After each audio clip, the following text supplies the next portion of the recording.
Well, that's probably a debatable point, to be honest. I mean, we're way behind in the digital wallet. You know, what is the vocabulary, the vernacular for digital wallet?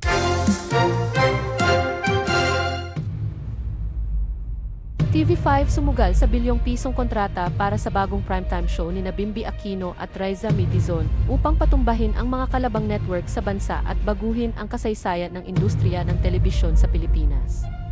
Isang napakalaking kontrobersya at mainit na usapin ngayon sa buong bansa ang pumutok sa industriya ng Philippine television matapos lumabas ang mga kahinahinala at kabigla-biglang ulat ukol sa 1 bilyong pisong kasunduan sa pagitan ng mga matataas na opisyal ng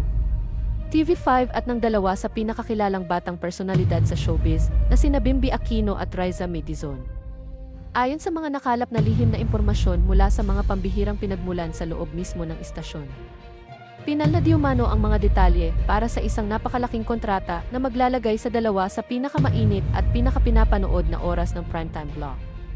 Ang kontrobersyal na tambalang ito ay itinuturing ngayon ng maraming tagamasid bilang isa sa pinakamatapang, pinakamapangahas, at pinakadelikadong hakbang sa kasaysayan ng pampublikong broadcast sa bansa dahil sa hindi panipaniwalang halaga ng salapi at kapangyarihan na kasangkot dito.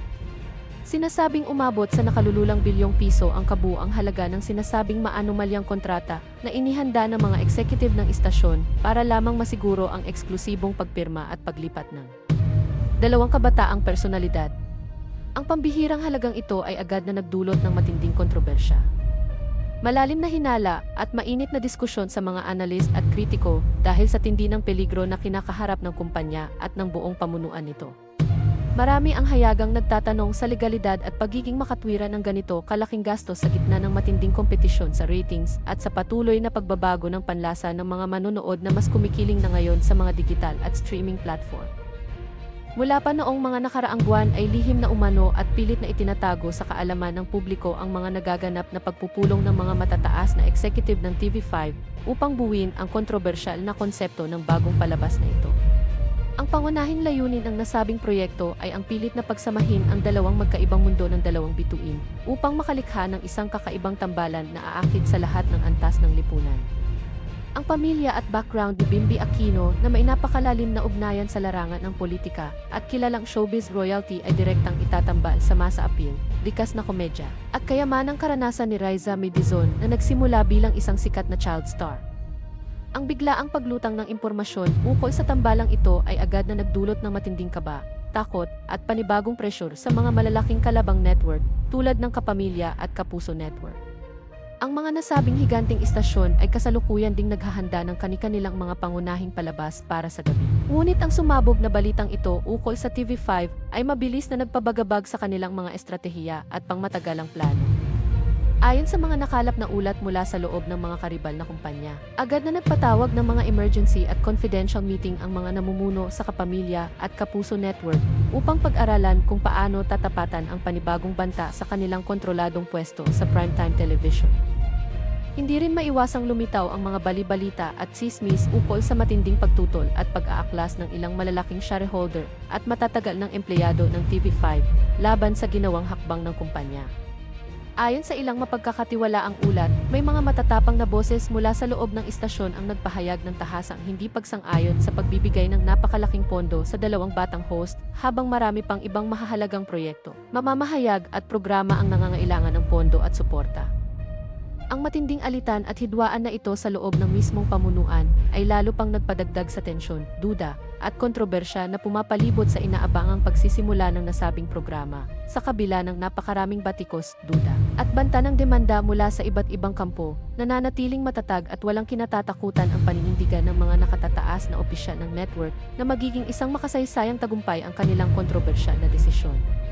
Naniniwala ang namumuno sa istasyon na ang kakaibang chemistry at napakalakas na ingay ng dalawa sa mga social media platform ay higit na sapat upang makahakot ng milyong-milyong tagapanood at makakuha ng mga pinakamalalaking advertiser sa bansa.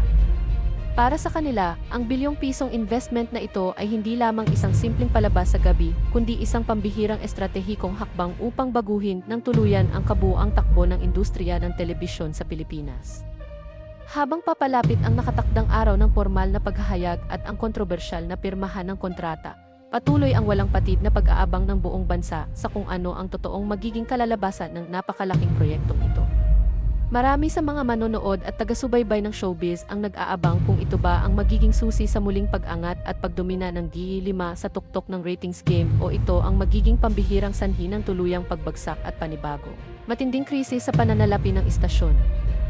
Ang lahat ng mata, tainga, at pansin ng publiko at ng buong media industry ay nakatuon ngayon sa paglalahad ng mga susunod na detalye ukol sa sinasabing pinakamalaki, pinakamatindi, at pinakakontrobersyal na pagsusugal sa kasaysayan ng Philippine broadcast. Ayon sa mga karagdagang impormasyon na patuloy na lumalabas mula sa mga hindi nagpapakilalang insiders, nakatakda umanong bumuo ang network ng isang bukod-tanging production team na bubuin ng mga pinakamagagaling at pinakamagagastos na direktor sa bansa para lamang sa proyektong ito. Sinasabing ang bawat eksena at bawat episode ng bagong palabas ay gagamitan ng mga makabagong teknolohiya at camera setup na maihahambing sa mga ginagamit sa malalaking pelikula sa ibang bansa. Ang ganitong uri ng grandiosong preparasyon ay lalo lamang nagpapatindi sa usapin kung saan at paano kukunin ng network ang napakalaking pondo para sustentuhan ang araw-araw na produksyon ng nasabing programa. May mga haka-haka rin na lumalabas sa mga online forum na bukod sa napakalaking talent fee ni na Bimby Aquino at Raisa Medizon, kasama rin sa kontrata ang mga pambihirang benepisyo tulad ng sariling malalaking dressing room, personal na lupon ng mga tagapayo, at maging ang karapatan na pumili ng kanilang mga sariling guest star at scriptwriter. Ang ganitong uri ng kapangyarihan na ibinigay sa dalawang batang personalidad ay sinasabing nagdulot ng inggit at sama ng loob sa iba pang mga nakatataas at matatagal na talent ng network na hindi kailanman nakatanggap ng ganitong uri ng pagtrato at kahalagahan. Samantala, sa kampo naman ng mga tagasuri ng media at telebisyon, marami ang naniniwala na ang hakbang na ito ng TV5 ay isang desperadong subok upang basagin ang matagal ng monopoly ng ratings sa pagitan ng mga nakagawiang malalaking istasyon. Sinasaad ng ilang eksperto na kung magtatagumpay ang tambalang Bimby at Reza, maaari nitong baguhin ang sistema ng talent management at programming sa buong bansa, kung saan ang kasikatan sa internet at ang kakaibang tambalan ang magiging pangunahing batayan ng tagumpay sa halip na ang mga lumang formula ng drama at love team. Subalit sa kabila ng mga positibong haka-haka na ito, hindi pa rin mawala ang pangamba ng marami na baka maging isang malaking kabiguan ang proyekto kung hindi maramdaman ng mga karaniwang mamamayan ang chemistry ng dalawa. Ang pagtatambal ng isang lumaking mayaman at nanggaling sa kilalang pamilya, at ng isang lumaki sa masa ay isang malaking pusta na pwedeng magbunga ng napakalakas na tawanan o magdulot ng matinding pagkadismaya sa mga manonood na naghahanap ng mas totoong ugnayan sa telebisyon. Sa mga ulap ng haka-haka at hindi matapos-tapos na usap-usapan sa bawat kanto ng bansa, nananatiling tahimik ang mga pangunahing kampo ng dalawang bituin habang patuloy na iniiwasan ng kanilang mga kinatawan ang magbigay ng direktang pahayag hinggil sa kontrobersyal na paksang ito. Ang katahimikang ito ay lalo lamang nagdaragdag ng misteryo at tensyon sa publiko na sabik ng malaman kung kailan at paano formal na iharap sa mga kamera ang itinuturing na pinakamahal na tambalan sa kasaysayan ng Philippine entertainment.